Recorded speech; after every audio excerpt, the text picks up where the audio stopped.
하나님의 말씀은 요한복음 12장 34절에서 43절입니다.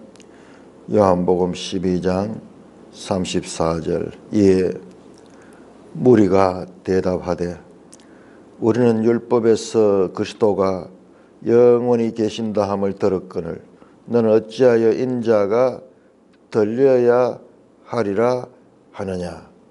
이 인자는 누구냐?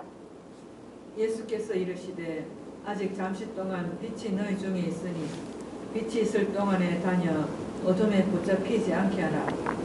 어둠에 다니는 자는 그 가는 곳을 알지 못하느니라. 너희에게 아직 빛이 있을 동안에 빛을 믿으라.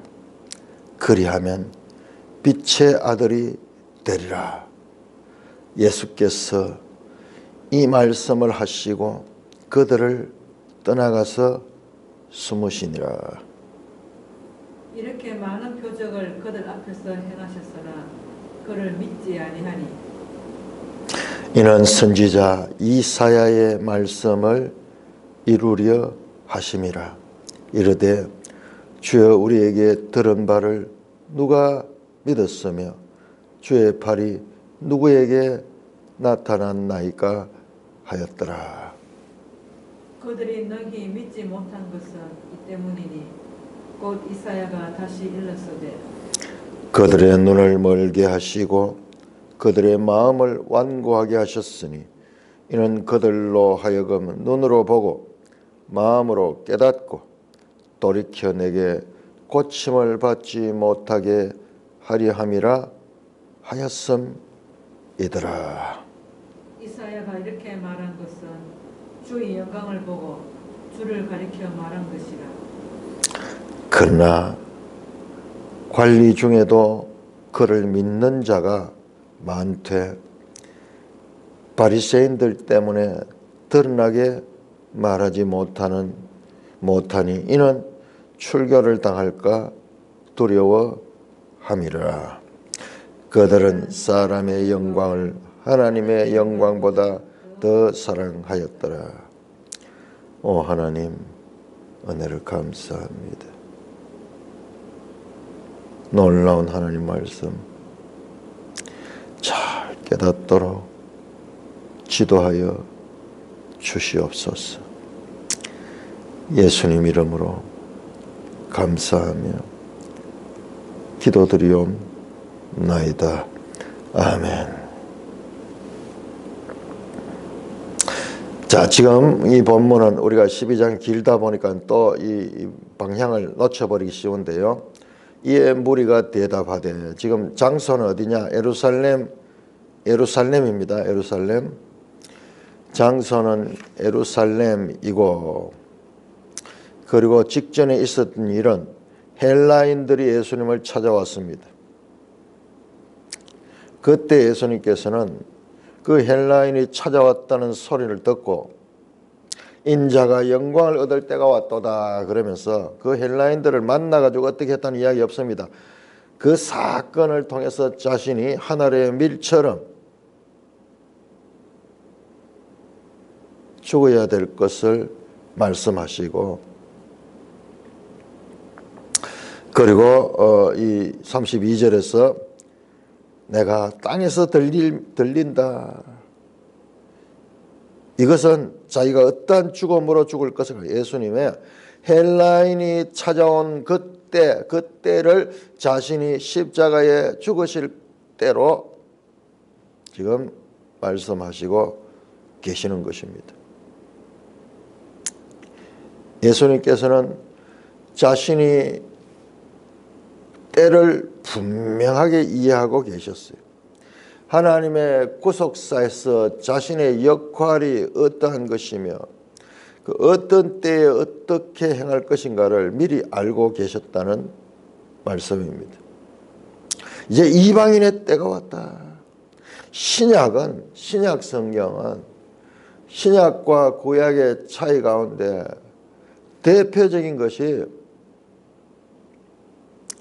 인종에 있어가지고 구약은 유대인의 종교였다면 신약은 그 유대인의 종교에 제한되지 않고 유대인뿐만 아니라 모든 열방 세상까지 다 구원에 포함될 수 있다는 구원의 범위의 확산이에요. 확산. 이게 원래 하나님의 뜻인데, 그러나 유대인들이 먼저 하나의 모델처럼 하나님의 구원의 도구로 사용되었습니다. 그러니까는 예수님은 이제 이방인의 때가 왔다는 것을 말씀하고 있습니다. 자, 이게 중요한 것이, 자, 이방인의 때라는 것은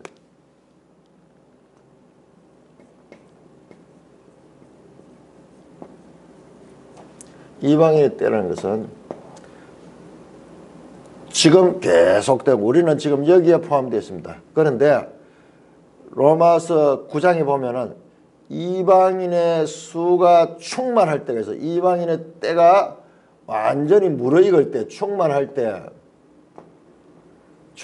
때 그때 다시 이스라엘의 회복이 있습니다. 이스라엘의 회복. 이게 로마서 9장에서 11장에서 말씀하시는 바울의 말씀입니다. 자, 로마서 1장에서 8장까지는 구원의 도리를 말하고, 하나의 구원의 원리 같은 거죠. 구원의 원리를 말씀하고, 여기에서 죄가 무엇이고 율법이 무엇이고 인간이 죄 가운데 종이 된 것이 드러나며, 그 다음에 이 문제를 해결하기 위해서 예수 그리스도가 오셔서, 여기에 또 구원법이 나옵니다. 율법뿐만 아니라 여기 믿음이 나옵니다. 믿음. 예수 그리스도가 오셔서, 그리고 성령을 보내주십니다. 성령. 그래서 8장에는 율법이 연약하여 할 수 없는 것을 하나님은 하시나니, 그러면서 성령에 대한 이야기를 합니다. 이게 지금 보세요. 이게 지금 요한복음이잖아요. 요한복음. 죄에 대하여, 그 다음에 모세를 계속 이야기해줘. 율법에 대하여. 그리고 분명히 말씀해주는 8장에서 죄의 종이다. 너희는 죄의 종이다. 죄의 종이다. 그리고 이 죄의 원인자 마귀도 나오죠. 마귀가 너희 압이다. 그는 거짓으로 속이고 있다. 그 문제를 해결하는 예수 그리스도가 오셨고, 그리고 성령. 요한복음에 지금까지 나왔던 이 주제를 풀어가지고 설명하는 거예요. 자, 그런 다음에 바울은 하나님의 구원 경륜이 그 유대인들을 버렸느냐? 그래, 유대인들은 이 하나님 뜻을 알고 보니까는 너무 괴로운 거예요. 자기 동족에 대한 하나님의 구원 경륜이 어떤가? 그래 하면서 그 계시를 통해서 알게 된 것이 바로 이거예요.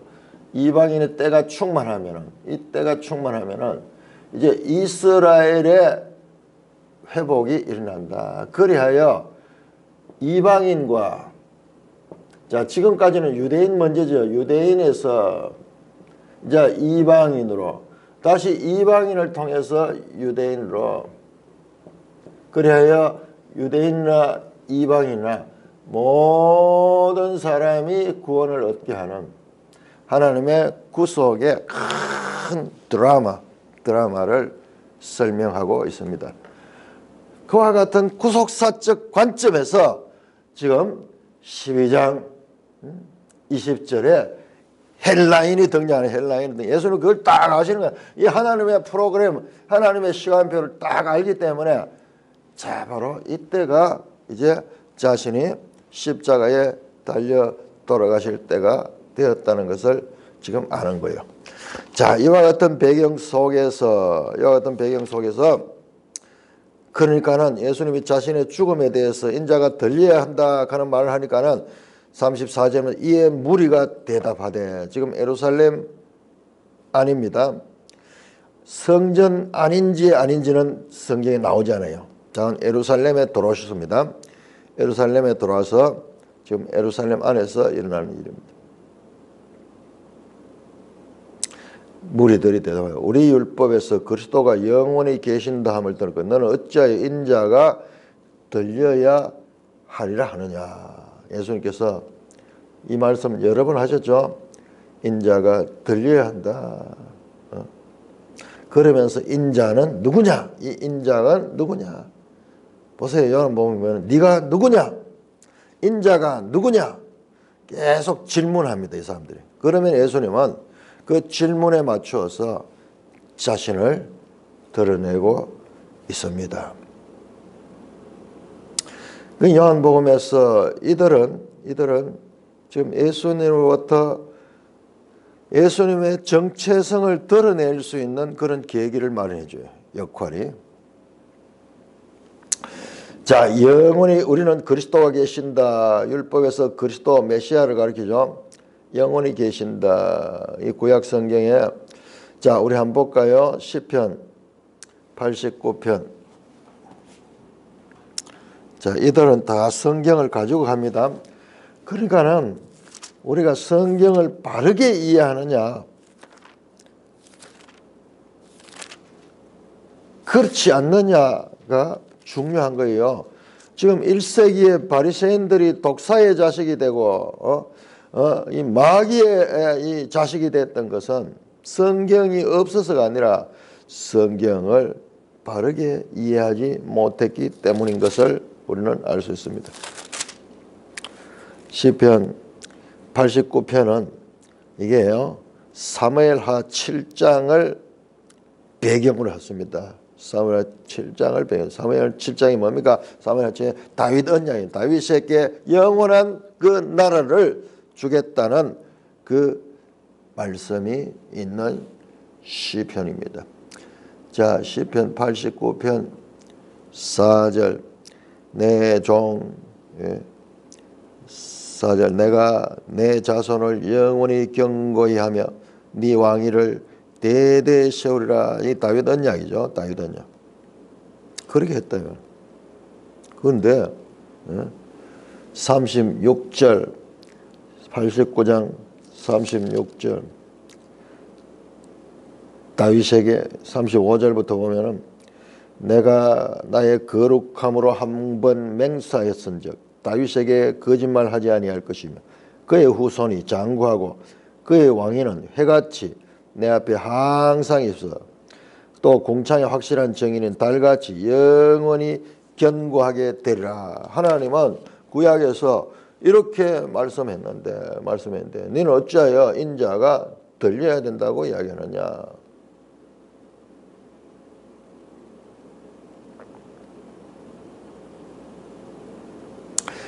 그런데 이 구약 성경에 이런 말씀만 있는 것이 아니라 우리 앞에서 봤던 스가랴 9장처럼 그리고 이사야 53장처럼 고난받는 종으로 온다. 그가 끊겨진다. 다니엘의 70일에 또 이 기름 부은 자가 끊어진다. 그리고 스가랴에서처럼 그 이 메시아가 새끼 나귀를 타고 와서 겸손하고 그리고 그는 사람들에게 이 버림을 받는다. 이와 같은 말씀도 구약 성경에 있지만은 그런 것은 그들이 보고 싶지 않았고 결국 그래서 보지 못했습니다. 영광의 모습만 받는 거예요. 영광의 모습, 이런 모습만. 궁극적으로는 이것이 행해지지만은 그러나 그 메시아는 이 타락된 인간들을 구원하기 위해서 고난의 종으로 와야 된다는 말씀은 지금 그들이 보고 있지 못하는 거예요. 같은 시편 속에 예수님이 오셔서 하나님으로부터 버림을 받게 되는 엘리 엘리 라마 사박다니 하시면서 그 버림을 받게 되는 그와 같은 내용들인데 그건 보고 싶지 않는 거예요. 그건 덮어놓는 거예요. 보는 영광스러움만 보는 거예요. 이 인자가 누구냐? 여기서 인자라는 단어를 계속 쓰죠. 인자라는 단어는 구약에 다니엘서와 에스겔서에 집중적으로 나옵니다. 다니엘서와 에스겔, 포로기의 이 선지자들의 말씀. 가장 깜깜할 때 하나님께서 인자에 대해서 인자가 메시아로 온 것을 말씀합니다. 이 인자는 누구냐? 단도직입적으로 질문합니다.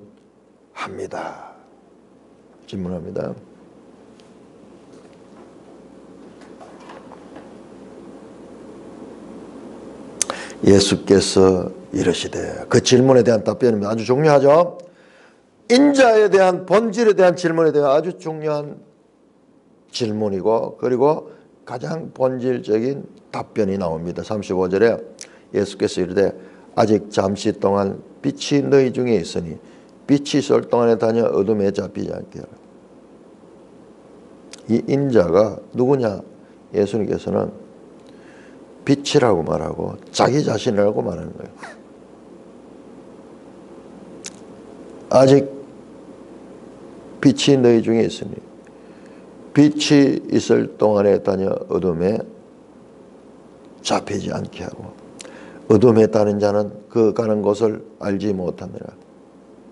너에게 이르노니 아직 빛이 있을 동안에 빛을 믿어 그리하면 빛의 아들이 되리라. 예수께서 이 말씀을 하시고 그들을 떠나 숨으시라. 거의 마지막의 말씀이에요. 거의 지금 마지막 뒤에 한 번 더 말씀하겠지만 이제 마지막입니다. 자, 이 책을 보면은 지금 12장이 한 단원이 끝난다 하는 것을 알 수 있어요. 37절 보세요. 이렇게 많은 표적들을 그들 앞에 행하였으나, 지금까지 나왔던 모든 내용을 정리하고 있잖아요. 이렇게 많은 표적들, 나사로를 죽음에서 살리시는 그와 같은 표적까지 7가지의 표적을 그들 앞에 행했으나 그들이 믿지 아니하라 하면서 이제 요한복음 1부가 정리되는 지금 단계로 들어간다는 것을 알 수 있습니다. 자, 빛이다. 인자가 누구냐 하는 질문에 대해서 예수님은 빛이라 그러고, 이 빛은 잠시 동안 너희 중에 있다는 거예요. 잠시 동안. 자, 바로 앞에서 예수님은 죽으심을 말했습니다. 죽으심. 그러니까는 잠시 동안은 지금 이 언제입니까? 지금 6월절 10일 날까지 나왔잖아요. 6월절 엿새에서 하루 지나가지고 닷새 전이니까는 이때가 그 히브리 종교로 고치면 1월 10일이잖아요. 1월 10일. 자, 예수님은 언제 돌아가십니까? 1월 14일에 1월 14일 6월절 양 잡는 시간에 돌아갑니다. 그 죽음. 절기에 맞춰, 절기에. 요한복음에 특별히 절기가 중요한 거죠. 그러니까는 요 기간을 말하는, 요 기간 잠시 동안, 정말 짧은 시간이죠. 잠시 동안 너에게 있다. et 미크론 크로논. 조금 있으면은. 자, 지금부터는요, 요한복음 시간이 얼마나 천천히 가는지 몰라요. 지금부터 사실상 12장부터 17장까지가 지금 하루 동안이 하루 동안입니다. 이제 이 다음 장에 보면 13장에 보면은 6월절 식사하는 장면이 나오는데, 하루 동안이 좀 넘겠네요. 13장부터 요 17장까지가 하루, 그날 저녁에 일어난 일이고, 지금 12장은 요 시간. 그러니까 지금 한 일주일 안에 포함되는 그 시간들이에요. 그 시간들에서 시간이 이제 마지막 6월절 그 한 주간 동안의 내용이 19장까지 이어집니다. 19장까지. 이제 마지막 이야기인데, 자, 예수님께서 잠시 동안, 자, 이 잠시 동안이라는 말씀 한번 보세요. 이게 얼마나 중요한 말씀인가. 자, 14장 19절, 14장 19절. 예수님은 지금 요한복음에서 분명한 때를 향하여 가고 있습니다. 때를 향하여. 그 때가 무엇인가? 그 때가 1차적으로 십자가의 죽으심이고요. 거기서 끝나지 않습니다. 이 때를 끝까지 우리가 놓치지 않고 봐야 돼요. 자, 14장 19절. 조금 있으면 세상이 다시 나를 보지 못할 것이되 너희는 나를 보리니. 조금 있으면 세상은 보지 못해. 잠시죠. 잠시, 조금.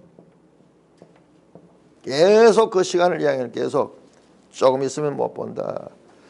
자, 더 백미는요. 16장 16절에서 제일 이 본문을요. 이 본문 읽을 때 가장 난해한 부분인데, 한 개도 난해할 거 없어요. 쭉 맥락을 딱 읽어보면은 16장 16절 조금 있으면 너희가 나를 보지 못하겠고 또 조금 있으면 나를 보리라 하시니 제자 중에 서로 말하되 우리에게 말씀하신 바 조금 있으면 나를 보지 못하겠고 또 조금 있으면 나를 보리라 하시며 내가 아버지께로 가미라 하신 것이 무슨 말씀이냐. 또 말해 조금 있으면 하신 말씀이 무엇이냐. 무엇을 말씀하시는지 알지 못하니라. 몰라. 지금 계속 조금 있으면. 예수님은 자신의 때를 알고 있지만 제자들은 끝까지 예수님의 말씀이 무슨 뜻인지를 지금 알지 못하고 있는 거예요. 알지 못해요. 지금 이것은 그걸 말하는 거예요. 잠시 동안 있다. 잠시 동안. 이제 이 빛이 이 세상 가운데 잠시 동안 되어 있고 이제 이 빛이 떠나갈 것이다. 이 말은 뭐예요? 예수님 자신이 빛이라는 말이에요. 자기는 빛이라고. 그 말씀하죠. 어둠에 있다는 자는 그 가는 것을 알지 못한다. 어둠. 자, 보세요. 요한복음이 어떻게 구성이 됐는가. 이게 전부 1장에 나왔던 이야기. 1장에 나왔던 이야기예요. 빛이 있을 동안 빛을 믿어. 그래야 너희가 빛의 아들이 되리라. 빛의 아들이라는 말씀이 나와요. 예수님과 하나님은 하나입니다. 그럼 빛의 아들은 누구예요? 빛은 하나님의 아들들이에요. 하나님의 아들들. 이 내용들이 그냥 나오는 게 아니고 1장 서시에서 나왔던 말씀들이 지금 다시 예수님을 통하여 선포되고 있습니다. 자, 우리 한번 돌아가 볼까요? 1장으로 한번 다시 돌아가 볼까요? 1장. 자, 요한복음에서 빛이라는 이 주제는 요한복음 전체를 관통하며 요한복음뿐만 아니에요. 요한서신 전체를 관통합니다. 요한서신 전체를 관통해요. 요한은 제가 이걸 연구해 보니까 이 요한은 다른 사도 바울과도 비교할 수 없습니다. 사도 바울과 비교할 수 없습니다. 그야말로 가장 탁월한 하늘의 메시지를 전해준 분이 요한이에요. 요한. 바울과 비교할 수 없어요. 바울은 그 요한의 사상은 곧 하나님의 사상이죠. 그것을 풀어서 설명한 거지 비교할 수 없어요. 자, 왜 그런가 한번 볼까요? 확인해 보자고요. 자, 1장 이 말씀이요. 이 전체에 다 녹아져 있어요. 다 녹아져. 4절에 보니까는 그 안에 생명이 있으니 이 생명은 사람들의 빛이라. 생명의 빛. 5절에 빛이 어둠에 비추되 어둠이 깨닫지 못하더라. 우리 계속 봤잖아요. 예수님 와서 말씀하지만은 예수님의 빛을 가지지 못한 이 세상 사람들, 저 니고데모부터 사마리아 여인 그리고 바리새인들 제자들조차 어둠 속에 지금 있기 때문에 이 빛을 깨닫지 못하고 있어요.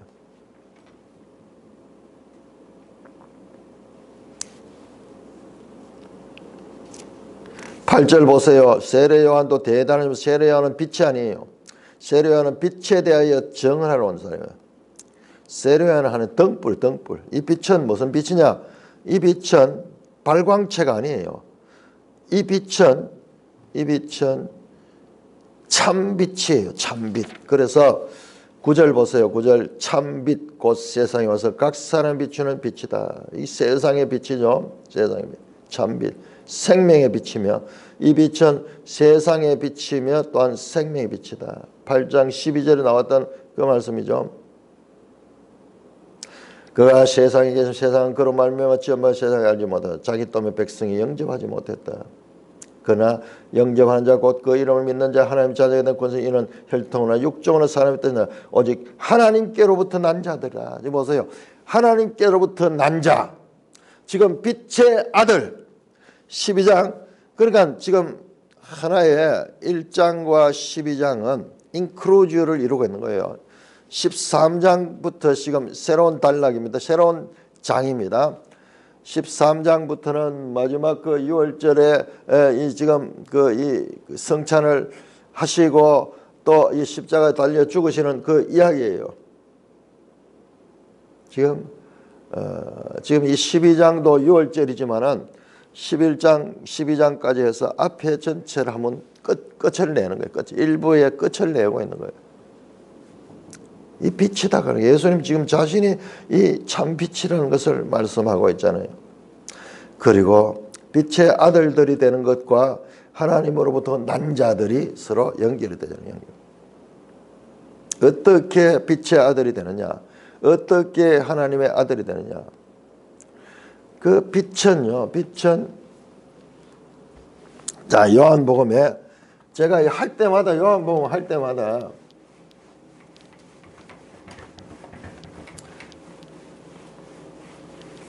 설명할 때마다 이 이야기를 하지 아니할 수 없어요. 그래서 이것을 뭐라고 이야기할까? 의미의 에스컬레이션. 자, 에스컬레이션이 어떤 겁니까? 에스컬레이션은 가만히 서 있는데 점점 올라가죠. 점점 올라가죠. 저 높이까지 가죠. 내가 걸어서 올라가는 것이 아니라 에스컬레이션.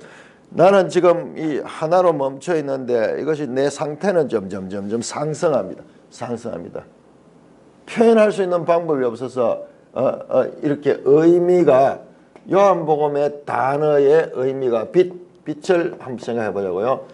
빛을 생각해 봐. 이 빛이 그냥 한 자리에 머물러지 않고 이 의미가 상승해. 이 빛이 누구라 그랬습니까? 빛의 아들이 나오죠. 너희가 빛을 믿으라 그래. 빛을 믿으라 그래요. 아니 빛이 인격화돼요. 앞에 나오죠. 예수를 믿는 자, 즉 빛을 믿는 자가 되는 거예요. 이 빛은 예수 그리스도.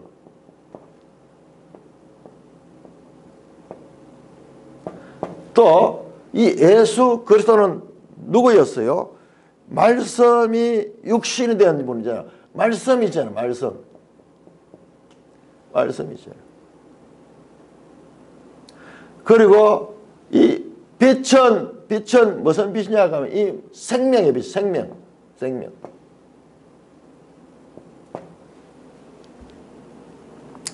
이 생명은 영원한 생명, 영원한 생명으로 이루어지는. 자, 이 빛과 생명의 종류가 지금 차원이 다릅니다. 이 빛과 이 생명, 이 영생으로 이루어진 이 생명, 세상에도 말씀이 많지만 이 말씀, 이 영생, 이것은요 완전히 차원이 다릅니다. 빛과 생명이 다릅니다. 자, 목숨과 구별됐죠. 목숨, 푸시케.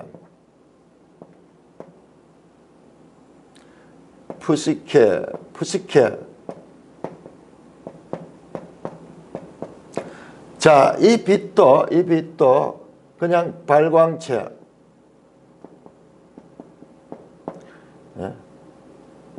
발광체로서 해달 있죠. 해달. 별, 해달, 별과 다릅니다. 해달과 다릅니다. 자, 이 생명도 마찬가지고 이 생명도 마찬가지고 의미가 달라요.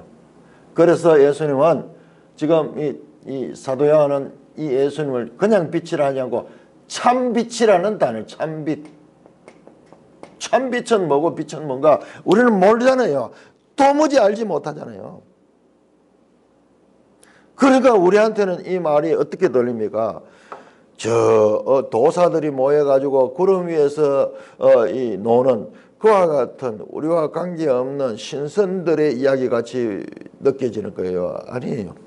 이건 분명한 성경 속에서 여기에 대해서는 우리가 알 수 있는 가르침이 있습니다.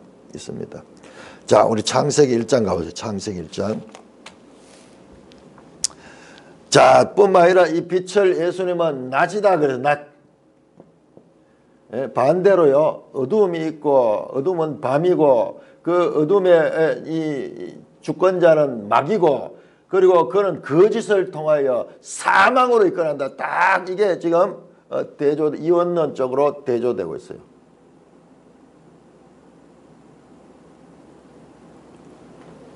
자, 봅시다. 창세기 1장을 보세요. 창세기 1장.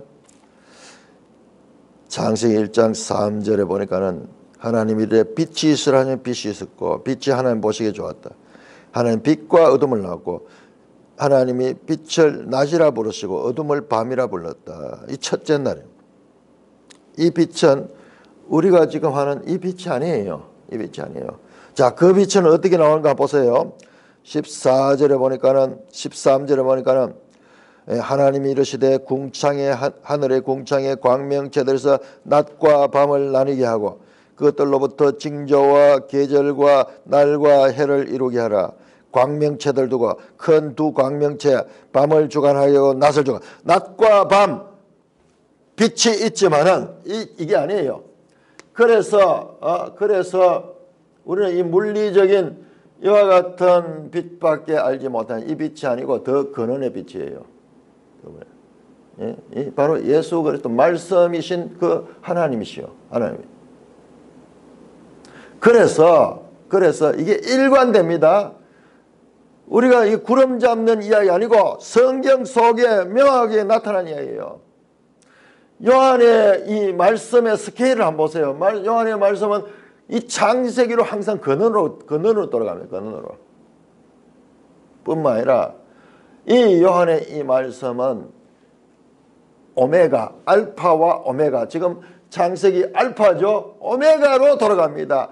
그 성에는 해와 달이 필요 없으니 하나님과 어린 양이 등이 되시고 하나님과 어린 양의 영광이 빛이 되는 이 참빛의 세계로 나아가게 되는 것이에요.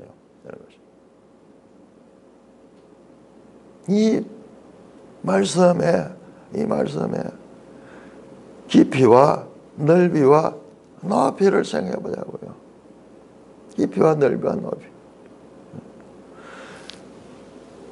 이 목숨도 마찬가지로 죄로 오염되어서 죽을 수밖에 없는 목숨이 아니고 이 생명은 우리가 누리는 이 생명, 영원한 생명.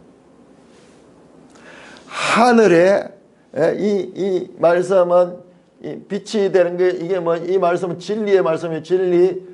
전부 이 말씀이 에스컬레이션을 타고 예수님의 모든 것들이 다 이것이 바로 길이 되고 이 자체가 누구예요? 이 자체가 내가 그라는 에고에임이.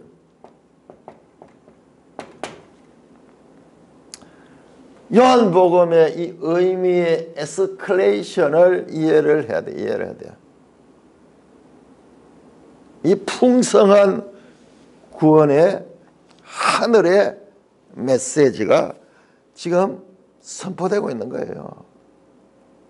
저 창세기 1장에서부터 저 계시록 마지막 장까지 다시 우리 한번 찾아볼까요? 계시록 마지막 장을 계속 그 이야기 나오는 거예요.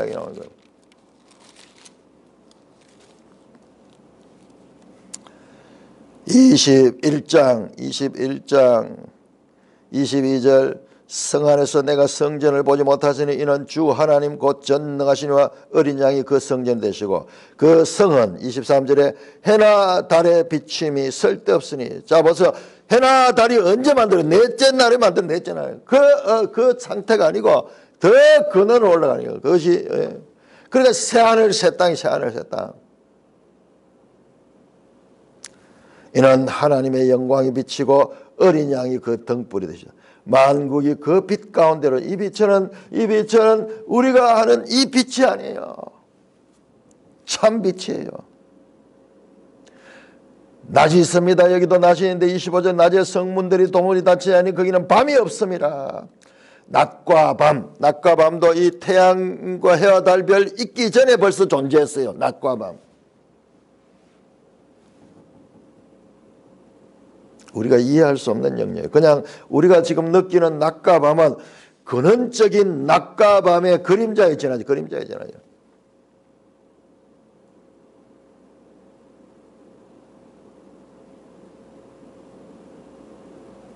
다시 말합니다. 22절에 보니까 22장 5절에 보니까 다시 밤이 없겠고 등불과 햇빛이 쓸데없으니 이 세상에서 사람들이 빛을 만들어낸 그 빛은 쓸데없고 하나님이 친히 그들을 비추시는 빛이 되십니다. 그 요한복음을 제대로 이해한다는 것은 성경 전체를 이해하는 거예요. 전체를. 그야말로 성경 전체의 백미입니다. 알파와 오메가고 시작과 나중이 되는 지금 예수 그리스도. 이 예수 그리스도 말씀은 즉 이와 같은 말씀을 지금 선포하고 있는 것입니다.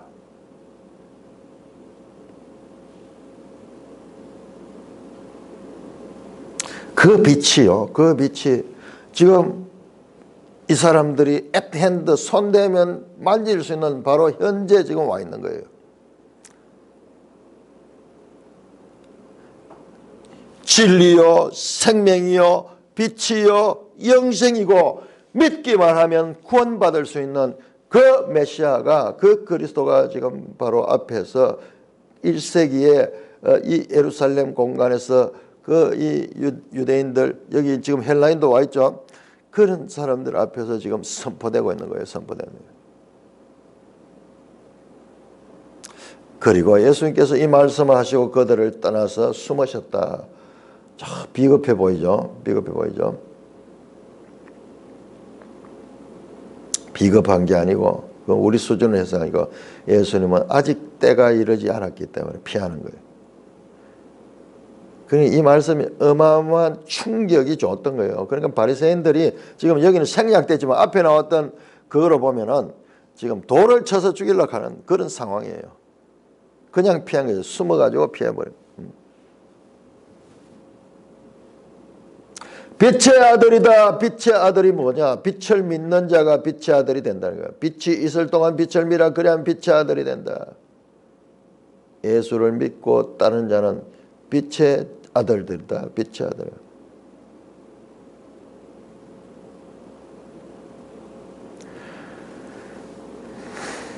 내가 하나님이다 하는 그 말씀이죠. 그러니까는 신성 모독이라면 여기는 아주 뭐 생략이 돼버렸어. 아직 그들의 반응, 이 말을 듣는 무리의 반응은 지금 생략돼.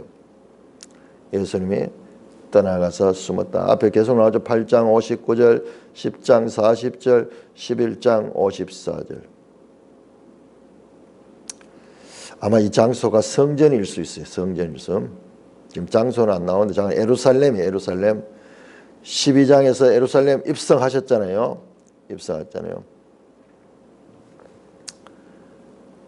그들을 떠나가서 숨으시니라.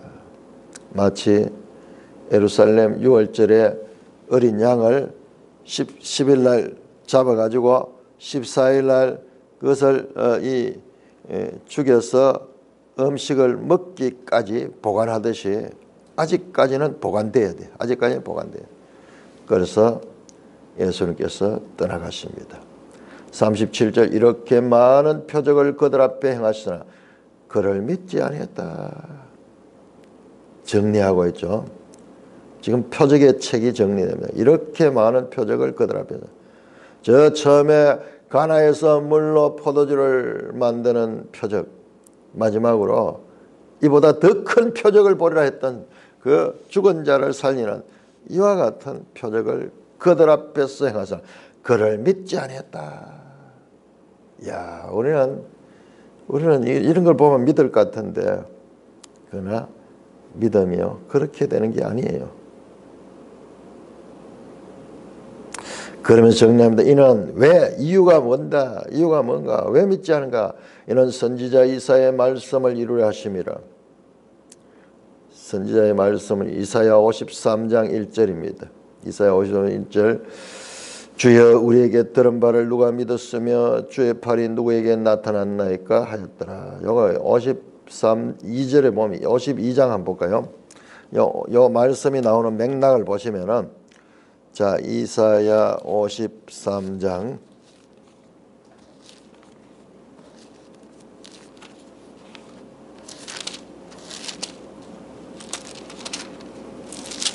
지금 이 인용이 이사야 53장 1절이거든요. 우리의 전한 것을 누가 믿었느냐? 여호와의 팔이 누구에게 나타났느냐? 그거 보세요. 그거 바로 앞절에 바로 앞에 뭐가 나오는가?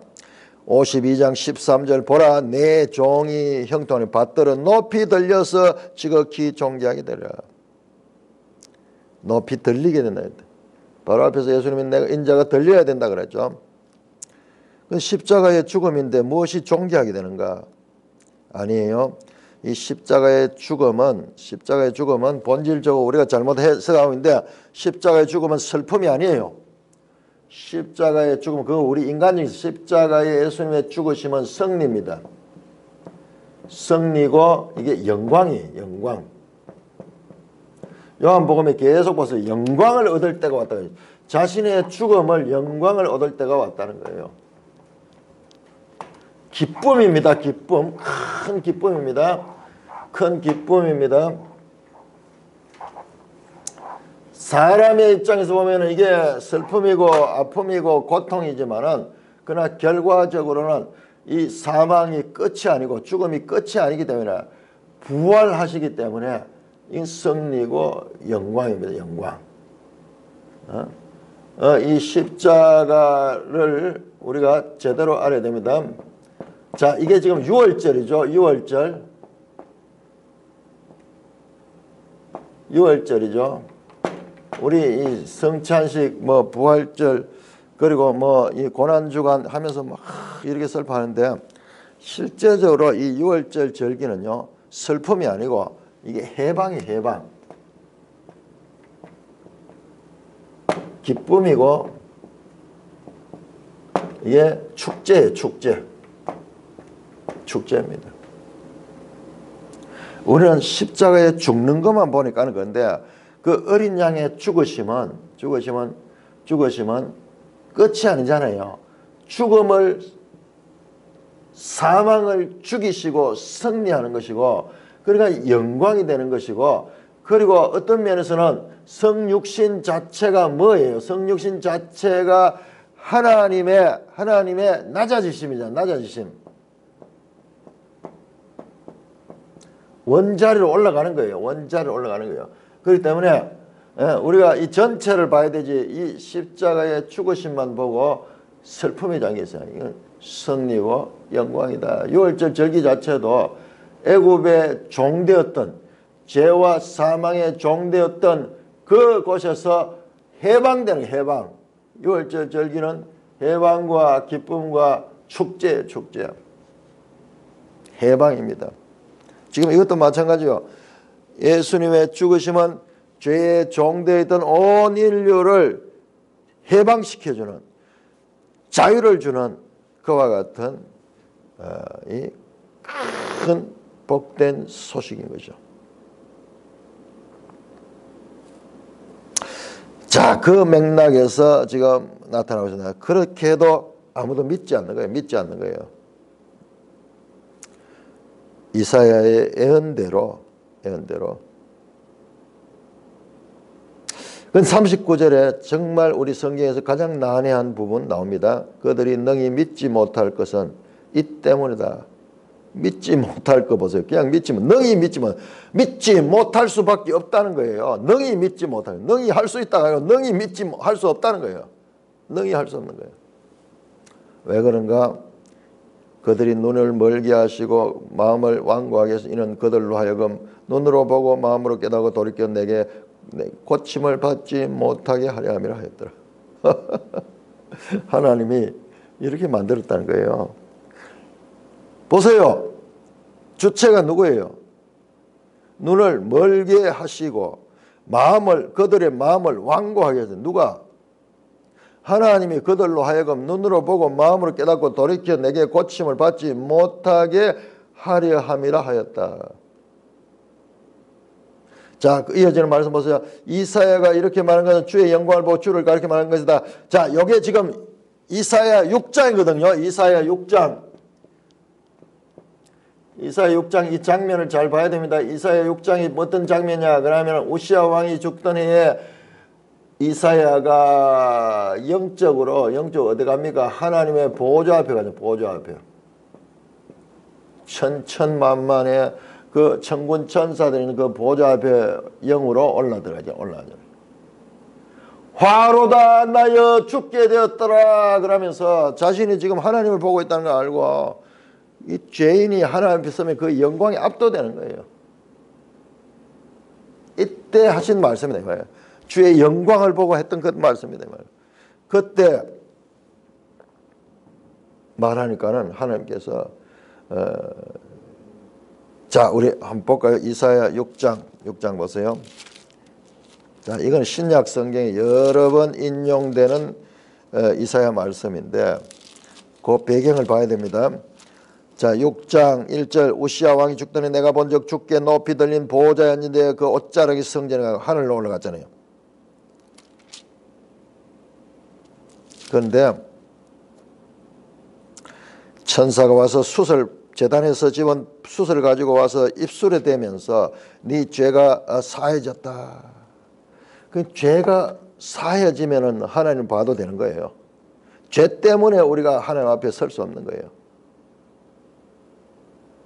그때 이 하늘에서 주의 목소리가 나오는데 누가 나를 위하여 갈고 하시니 그때 이사야가 내가 가겠습니다. 그러니까는 9절에 여호와께서 이르시되 가서 이 백성에 이르기를 너희는 듣기는 들어도 깨닫지 못할 것이요 보기는 보아도 알지 못하려 하며 이 백성을 마음을 둔하게 하고 그들의 기가 막히고 눈이 감기게 하라. 염려하는데 그들은 눈으로 보고 귀로 듣고 마음으로 깨닫고 돌아와 고침을 받아 가시기로. 이 말씀이 여기 나오잖아요. 여기만 나오잖아요. 그 41절은 이사야가 이렇게 말한 주의 영광을 보고 주를 가리켜 말씀하신 것이다. 이 말은 그 말이에요.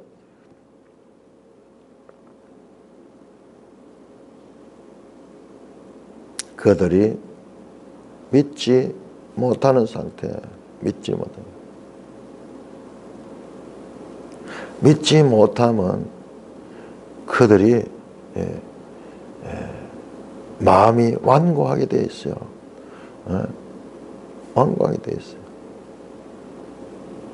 이 본문에 대한 해석이 그러면 하나님께서 무슨 말이요?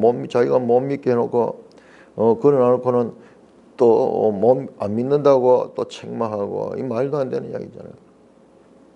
우리 성경에서 가장 난해 구절 가운데 하나인데요. 이들은 자, 이가 상관되는 말씀이 나옵니다. 이와 같은 상관되는 말씀은 신명기 29장이에요. 신명기 보세요. 신명기. 자, 성경은 우리의 그냥 합리적 이성으로 이해되는 차원이 아닙니다. 그걸 초월해야 돼요. 그걸 초월하면은 내가 피조물을 알고 내가 죄인됨을 알고 나의 우둔함을 지금 여기 요한복음에 나오시 이것을 분명히 인식하면은 성경이 깨달아진대. 그걸 인식하지 않는 이상은 절대로 성경이 제대로 깨달아질 수 없어요. 자, 보세요. 신명기 28장은 말씀을 순종하는 자는 복을 받고 불순종하는 자는 저주를 받는다는 복과 저주의 장이죠. 자, 29장 보세요. 결과적으로는 하나님 알고 있어요. 그들이 저주를 받게 될 것을 알고 있어요. 그래서 저주의 목록이 쫙 길게 나옵니다. 길게 나옵니다. 15절에서 68절까지가 다 불순종해서 받는 저주예요. 그래서 자기들이 나라를 빼앗기게 되고 남은 나라의 종으로 팔려가게 될 것이고, 이게 다 나와 있어요. 다 나와 있어요.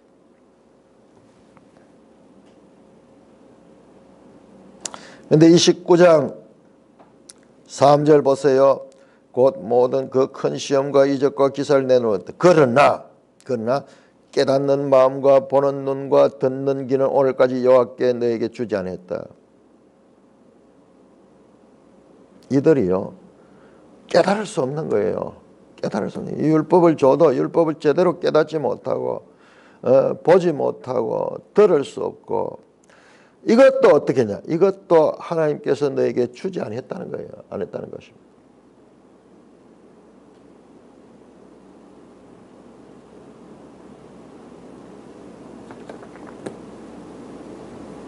이 말은 우리가 또 이해 안 되는 부분인데, 내 양은 내가 안다. 내 양은 내가 안다. 너희가 내 양이기 때문에 내 목소리를 들으면 내 양이 아는 자는 내 목소리를 듣지 아니한다. 믿는 것은요, 하나님의 선택의 주권적인 선택이라는 거예요. 이런 이야기를 하게 되면은 그 마음에 이 믿음이 없는 자들은 방방 뛰는 거예요. 방방 뛰는 거예요.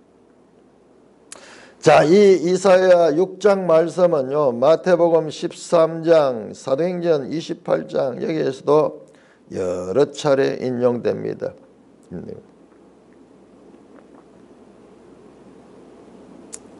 아직 그들이 믿지 못하는 것은요,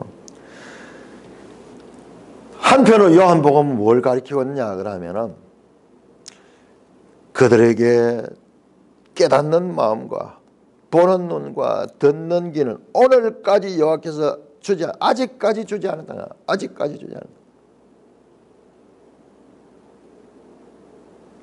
자, 이제 이 요한복음 14장, 15장, 16절에 가면은 이제 그 이유가 설명됩니다. 지금까지 이들이 믿지 못하는 것은 이유가 있다. 스스로 믿을 수 없어요. 스스로 믿어. 하나님이 믿는 마음을 주셔야 돼요. 13장 가면요, 마귀가 그 마음에 배반하고 하자 하는 마음을 줬으니까는 유다는요, 예수님을 배반하고 예수님을 십자가에 못 박도록 하는 역할을 합니다. 역으로 성령이 그에게 믿는 마음을 주시고 순종하는 마음을 주시면요, 내가 어찌할 수 없어요. 그 마음대로 가게 되는 거예요. 그러면 신앙이 무슨 필요 있어? 나는 무슨 의미가 있어? 심판이 무슨 의미가 있어? 이런 질문을 우리에게 당연하게 하게 되는 거예요. 당연하게 되는 거예요. 그러나 그 모든 것들이 하나님의 주권이다. 그래서 성경에 가장 중요한 가르침의 기본 원리가 뭐냐? 하나님의 주권, 하나님의 주권. 이 하나님의 주권을 믿음으로 인정하지 않는 자는요, 이 말씀이 풀리지 않아요. 이 말씀 풀려. 42절입니다. 그러나 관리 중에도 그를 믿는 자가 마땅히 바리새인 때문에 드러나게 말하지 못한다.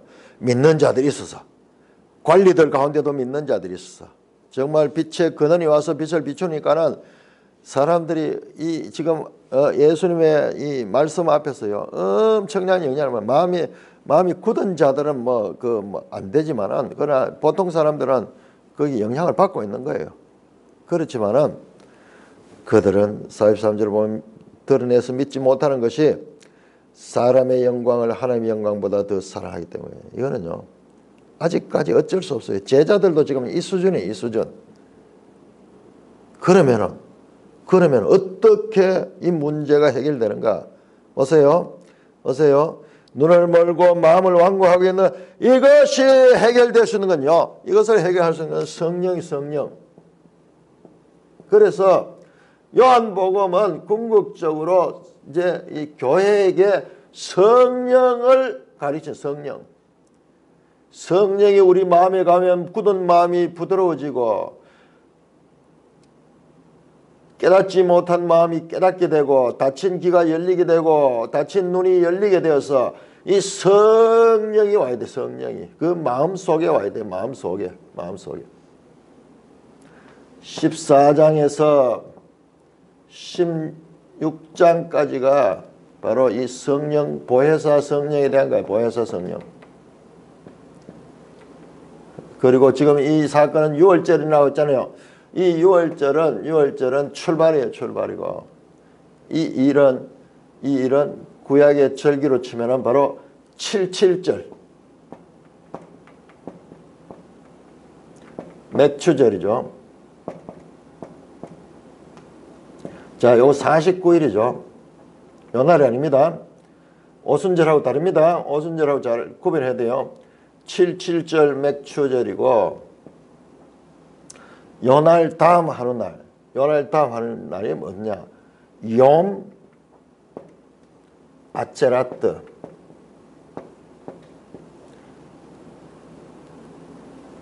50일째 8일이에요. 8일 7 다음에 8일 요 50일째가 욤 아체라트 거룩한 성의 날인데 바로 이 날이 성령이 오시 성령. 요한복음은 이 사도행전 2장에 나타나죠. 행 2장 이거를 지금 가르치고 있다. 어제도 제가 이야기했죠. 사도행전이 요한복음에 나와 있다. 그 예루살렘에서 온 유다에서 그리고 사마리아에서 헬라인이 왔죠. 땅끝까지 이루어지는 사도행전에 이 복음의 전파 과정이 지금 요한복음에서도 이미 나타나 있다. 4장에 사마리아에 가서 복음이 전해지잖아요. 그리고 마지막에 12장에서는 이제 헬라인들, 이방인들에게도 전해지잖아요. 자, 이러면서 어떻게 변했는가 보세요. 제자들도 지금 사람의 영광을 하나님의 영광보다 더 사랑합니다. 제자들 다르지 않습니다. 왜? 예수님이 십자가 왔을 때 다 도망가잖아요. 심지어는 베드로조차 도망갔었잖아요. 그러면 이거 어떻게 할 거냐? 그럼 뭐 믿는 게 뭐야 도대체? 보세요. 자, 사도행전 5장 나갑니다.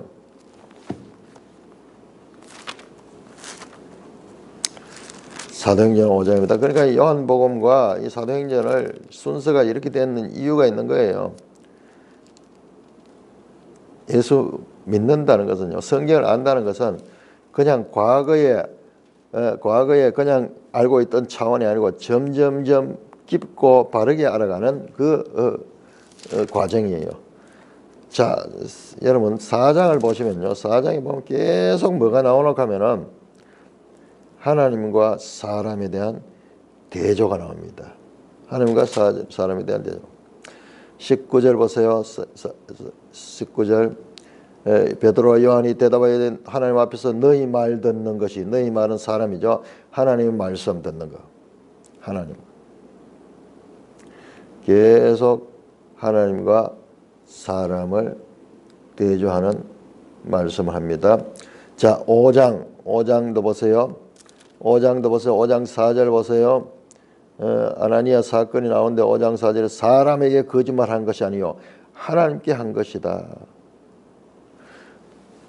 계속 여기는 사람의 영광을 하나님의 영광보다 더 사랑했던 거죠. 지금 여기서 지금 사람과 하나님을 대조하고 있습니다. 5장 29절 보세요. 5장 29절.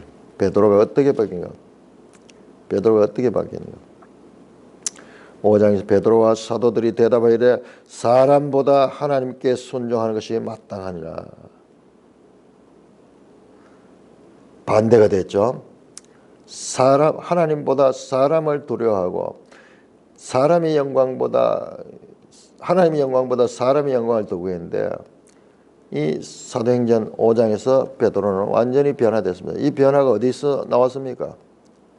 이 변화가 어떻게 나왔어요? 바로 그 과정, 오순절 성령 강림이 일어났던 염 아제라떼 날, 염 아제라떼 날 이후로,